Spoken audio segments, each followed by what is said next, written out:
Bismillah, Assalamualaikum warahmatullahi wabarakatuh. Alhamdulillah, wassalatu wassalam ala rasulillah. La haula wa la quwata illa billah. Insyaallah, anak-anak kelas 9, gimana? Sehat? Semangat? Masih harus tetap semangat dan sehat. Apalagi setelah eh, kemarin habis terima rapot ya. Mudah-mudahan kalian eh, tidak merasa puas dengan hasil yang kalian dapat sekarang dan masih tetap semangat untuk melakukan yang lebih baik lagi. Dan yang sudah mendapatkan nilai yang baik juga harus tetap rendah hati ya, tidak boleh sombong dengan hasil yang didapat. Oke. Nah, kemarin kita sudah menghafal hadis keberapa? 13, 14, 15 ya. Itu juga masih ada yang belum setoran. Tuh hadisnya juga udah pendek tapi belum ada yang tapi juga belum ada juga yang belum setoran. Tuh Susu juga bingung tuh kayak mana cara yang ngasih taunya itu. Nah, jadi bagi kalian yang tidak setoran itu bakal tetap ditagih ya, apalagi yang nilai raportnya nuktoh. Nah, itu harus tetap kalian pertanggungjawabkan bahwasanya itu tetap tugas kalian yang harus kalian setor ke ustazah gitu. Jadi coba dijapri ustazah kalian tuh mampunya sebenarnya berapa kayak gitu ya. Jadi harus tetap disetor ke ustazah. Nah, bagi yang belum, bagi yang sudah, kita hari ini masuk hadis ke 16, 17 dan 18 kalau sempat. Kalau tidak sempat berapa aja. Dah.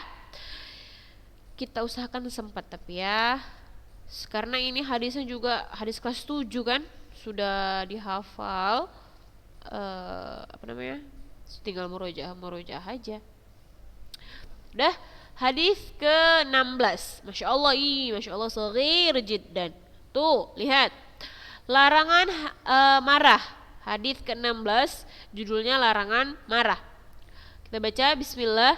An Abi Hurairah radhiyallahu anhu anna rajulan qala lin nabi sallallahu alaihi wasallam awsini qala la taghdab faraddada miraran qala la taghdab rawahul Bukhari. Dari Abu Hurairah radhiyallahu anhu bahwasanya ada seorang lelaki, dia bertanya kepada Rasulullah, wahai Rasulullah, ausini, katanya, Rasulullah, tolong dulu ya Rasulullah, kasihlah dulu ana nasihat ya Allah. Qala, kata Rasulullah, mau nasihat apa? Gampang nasihatnya itu. Apa Rasulullah? La taghdab, kata Rasulullah, janganlah engkau marah. Faraddada miraran. Kemudian lagi-lagi itu mengulangi pertanyaannya hingga beberapa kali. Apalagi nasihat yang bisa engkau berikan kepada saya Rasulullah? Qala la taghdab, kata Rasulullah, janganlah engkau marah. Rawahul Bukhari. Nah, jadi kata Rasulullah dari ke-16 ini, janganlah engkau marah. Nah, tapi jangan pula hadis ke-16 ini kalian jadikan benteng untuk para kami ustazah-ustazah dan orang tua kalian. Misalnya lagi marah ketika kalian berbuat salah, terus kalian bilang, "Mak, la taghdab," kata Rasulullah, "Mak, ustazah, tapi ustazah bilang nggak boleh kita marah-marah, ustazah. Kenapa kalau ketika anak nggak siap PR atau anak nggak setoran terus ustazah marah-marah?" Nah, itu tidak termasuk kategori ini ya. Ketika kalian tidak melakukan perintah yang dianjurkan dari ustazah atau orang tua kalian, ya kami wajib marah. Marah kami itu merupakan peringatan bagi kalian agar melaksanakan apa yang kami perintahkan. Nah, maksud marah-marah di sini ketika kita dinasihati, fulana, sholat, tuh, terus kalian bilang, ih, nggak mau sholat, malas sholat. Terus tuh, tak ngapain sholat. Nah, itulah yang termasuk yang tidak boleh kalian marah-marah ketika diajarkan untuk berbuat baik. Nah, itulah kira-kira. Jadi jangan pula ini hadis sebagai benteng untuk kalian bilang, apalagi Ustazah, la taqdub Ustazah walakal jannah, Ustazah jangan marah-marah Ustazah, nanti gak masuk surga. Ngapain kami marah-marah kalau tidak ada asapnya gitu ya. Kalau misalnya bagi kalian setoran setiap hari, setiap disuruh setoran, mengerjakan ujian, kemudian selalu hadir ketika ujian ketika belajar daring juga tepat waktu mengumpulkan tugasnya, apa mungkin kami marah-marah? Kan nggak mungkin. Itulah kira-kira ya. Nah, itulah kira-kira maksud dari hadis ke-16. Kalian sudah Masya Allah lah. Ini juga hadisnya masyhur.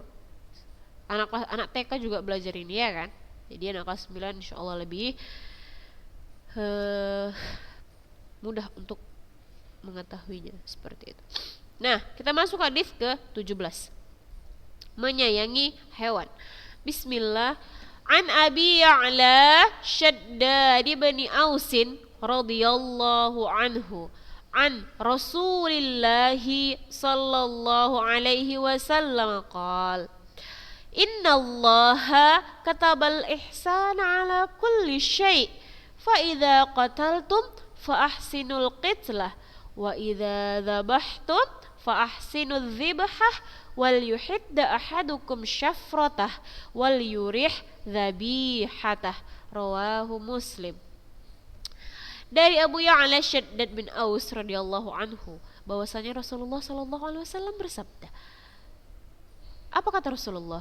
Sesungguhnya Allah mewajibkan untuk berbuat baik kepada seluruh manusia atau seluruh makhluk dalam segala hal. Fa idza qataltum fa ahsinul qitlah. Nah, apabila kalian ingin membunuh, bunuhlah dengan cara yang baik. Bukan bunuh manusia ya, tapi bunuh misalnya mau membunuh kambing atau membunuh ayam, lembu. Nah, yang bisa dimakan. Dan tidak boleh membunuh khinzir atau kalb untuk dimakan. Haram. Nah, jadi kita harus ke sesama makhluk harus bisa berbuat baik, nggak hanya sesama manusia, tuh sama semua makhluk ya. Terus fa idza dzabhtum fa ahsinudz dzibhah. Apa salah satunya yang bisa contoh kita misalnya ketika ingin membunuh hewan itu perlakuan baik, apa yang bisa kita lakukan? Nah, salah satunya adalah ketika kita ingin menyembelih, wa idza dzabhtum fa ahsinudz dzibhah. Apabila kalian ingin menyembelih, sembelih dengan cara yang baik. Tuh, ketika ingin membunuh, bunuh dengan cara yang baik. Ingin menyembelih, sembelih dengan cara yang baik. Wal yuhidda ahadukum syafratah. Tuh. Contohnya misalnya, ketika kalian ingin menyembelih, tajamkan dulu pisau kalian itu. Tuh. Ya kan, tajamkan pisaunya sebelum menyembelih hewannya. Jangan pula pisau bekarat kalian pakai untuk membunuh hewan, kasihan nanti dia nggak ketika membunuh hewan, ketika motong ayam itu misalnya dia nggak putus semua gitu loh, kan dia kasihan, dirinya tersiksa. Jadi harus ditajamkan dulu pisaunya, diasah dulu pisaunya, barulah kemudian kalian potong atau sembelih dengan cara yang baik dengan menggunakan bismillah, pakai tangan kanan, pisaunya ditajamkan kayak gitu. Jadi dan disenangkan wal yurih dzabihatah, dan senangkan hewan sembelihannya. Boleh kalian elus-elus dulu kepalanya kayak gitu, atau dibilang diusap-usap badannya supaya dia tidak panik gitu ya. Hewan itu juga perasa loh, jadi dia bisa tahu ketika ingin dibunuh. Jadi dielus-elus dulu, dibaik-baikan dulu, disenang-senangkan dulu hewan sembelihannya. Itu kira-kira salah satu contoh kita dalam menyayangi hewan. Jadi kita juga sesama makhluk harus saling menyayangi hewan, tumbuhan, apalagi manusia. Tuh. Terus kalau misalkan jumpa hewan juga yang dia tuh misalnya kelaparan kayak gitu, boleh kalian kasih sisa nasi kalian daripada kalian buang, seperti itu boleh dikasih. Itu juga merupakan salah satu contoh kita menyayangi hewan.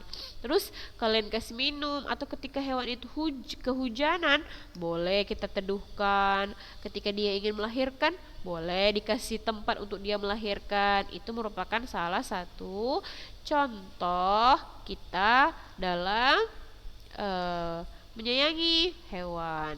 Terus tumbuhan Ustazah, tumbuhan juga itu kan juga makhluk. Boleh kita siram, kita beri pupuk, kita bersihkan dia. Nah, itu juga merupakan salah satu contoh menyayangi tumbuhan yang berupa makhluk, ya. Itu kira-kira hadis ke-17. Nah, kita masuk hadis ke-18. Itu adalah bertakwa kepada Allah dengan akhlak yang mulia. Nah, an Abi Dzarrin Jundubi bani Junadah, Jundubi ya, bukan Junub. Jundubi bani, ada dalnya di sini. Ingat, an Abi Dzarrin Jundubi bani Junadata wa Abi Abdirrahman Mu'adz bin Jabalin radhiyallahu anhuma an Rasulillahi sallallahu alaihi wasallam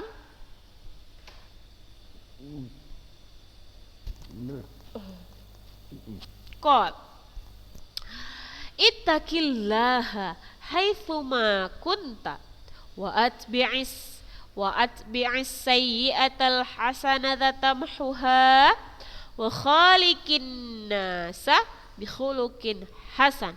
Rawahu Tirmidzi wa qala haditsun hasan wa fi ba'dhin nusakhi hasanun sahihun. Nah, ini juga hadisnya sudah pernah dihafal di kelas 7. Jadi insyaallah mudah untuk menghafal dan juga hadisnya tidak terlalu panjang. Dari Abu Dzar, Jundub bin Junadah dan Abu Abdurrahman Mu'adz bin Jabal radhiyallahu anhuma bahwasanya Rasulullah sallallahu alaihi wasallam bersabda, "Ittaqillaha haitsuma kunta." Kata Rasulullah, apa? Bertakwalah kepada Allah dimanapun engkau berada, kata Allah Rasulullah. Wa atbi'as sayyi'atal hasanata tamhuha, kata Rasulullah. Niscaya kebaikan itu akan iringilah wa atbi'as sayyi'atal hasanata tamhuha, iringilah kesalahan dengan kebaikan. Wa khaliqin nas bi khuluqin hasan, dan bergaulah dengan manusia dengan akhlak yang mulia. Tuat bisa ya tal hasanata tamhuha. Nah, ittaqillaha haitsuma kunta, kata Rasulullah. Hei anak manusia, wahai hamba Allah, iringi apa namanya? Bertakwalah kepada Allah dimanapun engkau berada. Nah, jadi contoh misalnya ketika di ulun duha, masya Allah, sholatnya apa? Zuhur sholat, asar sholat, terus sholat apa lagi kau di sini? Tuh ya kan? Berjamaah, masya Allah.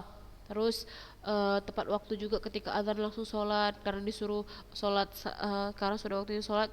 Jadi kita melaksanakan sholat, terus bertakwa dia, masya Allah di sini. Ketika di ulun duha, masya Allah. Tapi ketika libur, terus hari Ahad, nah apalagi sekarang ini daring, yang tidak ada peraturan ketika bunyi tet, misalnya disuruh ambil wudhu, cepat-cepat ya kan, ngasih pelajaran ustazah misalnya belum jam 12, ustazah astagfirullah ustazah ilal hammam.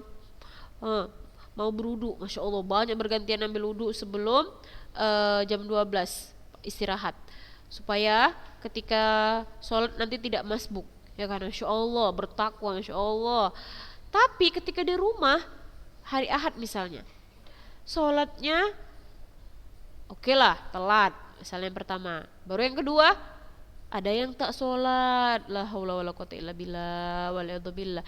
Nah, kemudian apalagi seperti sekarang ini ya kan, daring, nggak ada peraturan OSIS, nggak ada yang marahi, nggak ada yang ini, kita nggak tahu. Semoga anak-anak ustazah sekalian masih memiliki iman agar memiliki malu ketika tidak sholat itu merupakan dosa yang besar ya. Semoga anak-anak ustazah dimanapun kalian berada, ittaqillah haitsuma kunta. Tetap bertakwa kepada Allah. Ketika di ulun duha sholatnya masya Allah pakai tepat waktu sholatnya. Semoga juga di rumah seperti itu dalam hal kondisi seperti sekarang ini, walaupun tidak ada kakak OSIS yang memantau kalian seperti itu ya. Jadi jangan ketika melakukan kebaikan itu karena orang lain. Coba berusaha perbaiki niatnya. Kan sudah belajar innamal a'malu binniyat. Itu perbaiki niatnya. Ketika melakukan sesuatu itu karena Allah dan Rasulnya gitu. Jangan karena orang lain atau takut karena orang lain ya. Semoga kebiasaan-kebiasaan yang pernah kalian dapat di ulun duha itu bisa menjadi darah daging dari tubuh kalian dan kalian melakukannya karena Allah. Itu melalui perantara kakak OSIS yang selama ini telah menyuruh untuk melakukan hal itu. Allahumma amin. Nah, wa atbi'is sayyi'atal hasanata tamhuha. Terus kata Rasulullah, iringilah kesalahan dengan kebaikan, karena itu kebaikan itu akan menghapuskan kesalahan. Nah, selalu berusaha untuk berbuat baik, karena apabila kita berniat untuk berbuat baik, kesalahan-kesalahan yang lalu itu akan terhapuskan. Nah, seperti di rumah saat ini, kalian itu pasti sering berjumpa dengan orang tua kalian. So, berusahalah untuk berbuat baik kepada orang tua kalian. Minimal ketika kalian disuruh, silahkan turuti orang tua kalian, tapi setelah selesai kerjaan kalian. Jangan pula kita kan siang udah selesai, terus masih juga main HP. Ketika disuruh orang tuanya, tolonglah naik belikan dulu misalnya cabai kayak gitu, nantilah mak masih belajar padahal sudah selesai tuh kan. Jadinya cobalah berbuat baik kepada orang tua, terutama kalian pada saat sekarang ini yang dulunya mungkin kalian tuh jarang jumpa orang tua kalian, apalagi orang tuanya yang bekerja ya kan, jarang.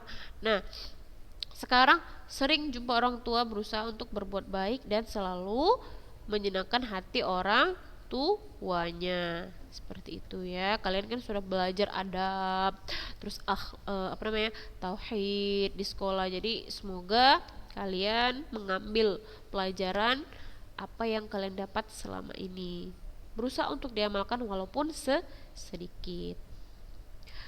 Kemudian wa khaliqin nas bi khuluqin hasan. Kata Rasulullah itu loh, bukan kata Ustazah Ila, kata Rasulullah. Berusahalah kalian bergaul dengan manusia dengan akhlak yang mulia. Bahkan Rasulullah pun menyuruh kita untuk berteman, bersahabat, bergaul dengan orang-orang yang baik, berakhlak mulia. Kenapa Rasulullah menyuruh? Karena ketika kita berteman dengan orang yang baik, itu secara tidak langsung kebaikan-kebaikan yang ada dari diri teman kita itu bakalan sedikit niru kita. Karena ketika kita berteman orang-orang yang baik, terus kita misalnya tidak baik, kita akan malu sendiri gitu. Kok anak kayak gini ya, anak berusahalah seperti dia. Nah, seperti itu. Tapi ketika kita berteman dengan orang yang tidak baik, misalnya malas-malesan, misalnya fulana antu udah setoran hadis ke 13 belum, besok aja. Tuh, pasti anak besok aja lah. Padahal misalnya udah hafal nih, anak besok aja lah, kayak dia aja belum. Dah, rupanya besok lagi fulan nanti udah setoran belum, kan katanya sampai hari Ahad, anak nanti hari Sabtu aja. Oh iyalah, anak hari Sabtu aja lah. Padahal ketika dia sudah hafal, apa salahnya langsung di setorkannya. Itulah sangat pengaruh teman itu sangat berpengaruh dalam kehidupan kita. Jadi makanya Rasulullah bilang berteman dengan orang yang berakhlak mulia seperti itu. Bisa aja ketika kita dulunya itu orang yang baik, terus yang misalnya Masya Allah rajin, sholat semuanya tanpa tinggal, terus kita tiba-tiba berteman dengan orang yang contoh lah, misalnya ketika kalian di Urnuha, Masya Allah hafalannya selalu banyak, terus ke rajin setoran, akhlaknya juga baik, pakaiannya juga baik. Nah, qadarullah ketika dia tamat dari Ulunuha, mungkin masuk SMA-nya dia di sekolah umum, terus dia berjumpa dengan teman-teman yang tidak seperti dia jumpai ketika dia SMP. Tuh, pakaiannya pendek, terus juga ketat-ketat, tidak sholat dan yang lainnya. Terus kalian berteman dengan orang itu, kira-kira terpengaruh nggak? Ketika kalian misalnya hangout sama dia atau kalian nongkrong sama mereka, tuh biasanya kan kalau sama teman ulun kan datang ke rumahnya udah azan langsung sholat, ya kan? Tiba-tiba kalian ketika SMA ini kalian sekolah di sekolah yang umum, terus kalian berteman dengan orang yang seperti itu, pas udah azan, kok nggak ada nih orang-orang yang sholat ya? Udahlah nanti aja lah yang sholat. Malu pula nanti dibilang so alim kayak gitu. Dah terpengaruh lama-lama udah terikutlah sama mereka. Ketika kita satu orang, mereka ada 4 orang, susah untuk kita mewarnai mereka, pasti selalu kita yang terwarnai. Jadi berusahalah untuk berteman dengan orang-orang yang berakhlak baik, mulia, karena kita itu adalah gambaran dari sahabat dekat kita. Kalau sahabat dekat kita tuh baik, soleha, nah insya Allah misalnya kita kemarin-kemarin itu tidak baik, tertutupi dan semakin kita juga akan menjadi orang yang baik. Seperti itulah kira-kira gambarannya kalau kita itu harus berteman dengan orang yang berakhlak mulia atau yang baik. Semoga kita juga terikut dan agar kita juga terikut dengan kebaikan-kebaikan yang dimiliki oleh teman kita. Seperti itu ya kira-kira. Oke, paham kira-kira hadis ke-16, 17, 18? Paham insyaallah ya. Semoga kalian dimudahkan oleh Allah dalam menghafal dan selalu berusaha untuk bisa menghafalkannya. Jangan selalu didoakan agar mudah tapi tidak berusaha, itu sama aja. Tidak ada timbal baliknya gitu ya. Jadi kalian kalau masalah malas-malas dan gak ada usaha untuk menghafal, itu juga bakalan gak akan hafal. Jadi kita sama-sama berusaha selalu mendoakan kalian agar kalian mudah untuk menghafalnya, sementara kalian juga selalu berusaha agar bisa menghafal dengan cara dibaca berulang kali, seperti itu ya. Nah, jadi hari ini mungkin hadis ke-16 dan 17 dan serta 18 aja yang harus disetor. Ingat ya akhwat, Ustazah kadang-kadang nyuruh kalian misalnya buat contoh ini itu. Nah, itu di buku tulis aja, nggak usah dikirimkan ke Ustazah ya. Tapi untuk kali ini cukup kalian setorkan seperti biasa. Kalian kirim ke link yang sudah Ustazah berikan. Terus japri ke Ustazah kayak biasa, japri, karena nanti kalau misalnya nggak kalian japri Ustazah nggak cek, karena kalian tuh banyak 7, 8, 9 kayak 9B ya, 9A ya. Jadi kadang-kadang kalau nggak dijapri Ustazah ngeceknya tuh bingung kayak gitu, jadi harus dicek dan kalian juga japri. Misalnya nama Barkah kelas 9A sudah mengirim setoran hadis ke-16, 17 dan 18 hari Rabu jam 13.00 misalnya, seperti itu ya. Jadi Ustazah langsung bisa cek ke linknya, jangan gak di seperti itu kan, jadi nanti gak terdaftar nama kalian sudah setoran kayak gitu. Nah, jadi untuk batas waktu pengumpulannya itu adalah hari apa? Selasa, Rabu, Kamis, Jumat, Sabtu. Nah, jadi batas terakhir itu adalah Sabtu jam 000 jam 00 ya. Jam 12. Jadi Sabtu malam Minggu tuh supaya kalian menghafal. Jangan pula kalian entah ngapa-ngapain malam Minggu. Jadi sudah kasih waktu sampai Sabtu malam Minggu. Yang lewat dari jam 00 maka ustazah buat dia tidak setoran hadis ke-16, 17 dan 18. Jadi kita tidak bisa menunggu lagi ya. Tengok nih, yang mau kalian hafal tuh satu buku loh. Jadi jangan ditunda-tunda, kalau sudah hafal silahkan disetor. Jadi nanti mudah kalian setoran gitu. Apalagi minggu depan kita masuk hadis ke-19. Coba lihat di bukunya itu hadis ke-19 cukup panjang ya. Walaupun sudah pernah dihafal tapi cukup panjang. Jadi waktunya itu sekarang tuh coba dicicil-cicil, boleh lah dicicil kalian misalnya hari ini 17 dulu, besoknya 18 dulu, silahkan. Tapi kan ini pendek, kalian juga sudah kelas 9, berusaha untuk melakukan sekali duduk seperti itu supaya belajar kan. Dah. Jadi yang belum kemarin setoran dari 11 sampai 15 itu tetap harus di store ya. Di store tetap, boleh dicicil. Boleh, tapi waktunya misalnya jangan apa namanya? Silakan malam juga boleh, silakan, pokoknya terserah asal ada usaha kalian, insya Allah kami terima lah tugas yang kalian berikan itu. Intinya tuh berusaha, jadi kami juga akan berbaik hati untuk mengasih apa namanya itu dispensasi bagi kalian gitu. Jangan diem, kalian pun nggak ngerti diem kalian tuh apa sebenarnya. Jadi dibilang Ustazah hari ini anak setorannya hadis ke-11 dulu ya Ustazah, boleh. 12-13 Ustazah, boleh. Jangan pula Ustazah hari ini dengan setoran ya, itu gak boleh ya. Paham ya kira-kira? Ingat, batas waktunya Sabtu malam Minggu. Jangan ada yang bertanya lagi dan dikirim ke link, serta jangan lupa japri ke Ustazah. Ustazah, Ana sudah setoran seperti yang tadi. Paham ya? Tidak ada pertanyaan lagi. Oke, Ustazah hanya menerima japri yang tadi. Setelah mengirim ke link, kemudian setoran sama Ustazah. Paham? Nah, berapa tadi? 16, 17, 18. Yang belum silahkan di hafal juga dan dikabari kalau ke Ustazah kapan siap untuk setoran yang sebelumnya. Baiklah, mungkin ini aja yang bisa kita pelajari untuk hari ini. Semoga Allah mudahkan kalian dalam menghafal dan kalian tetap semangat dalam melakukan pembelajaran.